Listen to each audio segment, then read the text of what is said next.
ദേവേന്ദ്രൻ എന്ന് പറഞ്ഞാൽ നമ്മൾ മനസ്സിലാക്കണം, നമ്മുടെ മനസ്സാണ്. നമ്മുടെ കാര്യം സാധിച്ചു കഴിഞ്ഞ് കഴിഞ്ഞാൽ കാര്യം സാധിക്കാൻ വേണ്ടി ആരെയും അച്ചാപ്പന്നെ എന്ന് പറഞ്ഞ കാൽക്ക പോയി വീഴും. അത് കഴിഞ്ഞാൽ അവനെ തന്നെ ആ ഉപകാരം ചെയ്തവൻ എന്നെ ഉപദ്രവം ചെയ്യും. ഇത് മനുഷ്യ സ്വഭാവമാണല്ലോ. ഇവിടെ എന്ത് ചെയ്തു? ഈ പുതിയ ഗുരുനാഥനോട് ഒരു യാഗം നടത്തണമെന്ന് പറഞ്ഞു. അത് വളരെ താമസമായ നിന്ദ്യമായൊരു യാഗമാണ്. അസുരന്മാരെ മുഴുവൻ ഉന്മൂലനാശം ചെയ്യണം, ദേവന്മാർക്ക് സകല ശക്തിയും വീര്യവും പ്രഭാവമൊക്കെ ഉണ്ടാവാൻ വേണ്ടിയിട്ടാണ്. പക്ഷേ ഈശ്വര സാക്ഷാത്കാരം നേടിയ മഹാത്മാക്കൾക്ക് ഒരാളോടും പക്ഷഭേദമില്ല. ദേവനും അസുരനും മനുഷ്യരും എല്ലാവരും അവർക്ക് ഒരുപോലെയാണ്.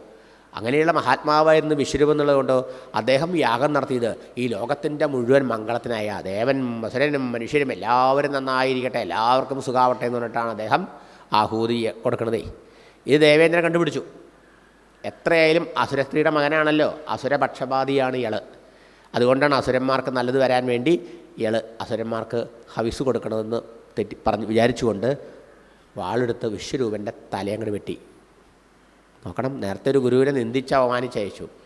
ഈ ബ്രഹ്മജ്ഞാനിയായ ഗുരുനാഥനെ വെട്ടിക്കൊന്നു. അതോടെ എന്തായി? ബ്രഹ്മഹത്യാ പാപം വന്നു ഇന്ദ്രനും.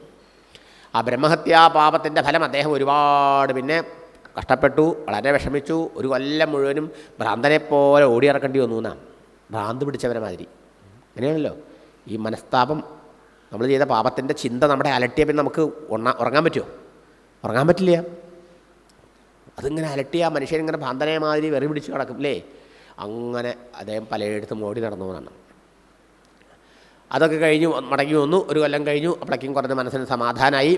പല ആൾക്കാരും ദേവേന്ദ്രൻ ഈ പാപത്തു നിന്ന് എന്നെ മോചിപ്പിക്കാൻ വേണ്ടി എല്ലാവരോടും അപേക്ഷ ചെയ്തു എന്നാണ്. അപ്പോൾ 4 കൂട്ടർ ദേവേന്ദ്രനെ സഹായിക്കാൻ മുന്നോട്ട് വന്ന ഒരു കൊല്ലം കഴിഞ്ഞപ്പോൾ വലിയ പാപമൊക്കെ അനുഭവിച്ച് തീർത്തു.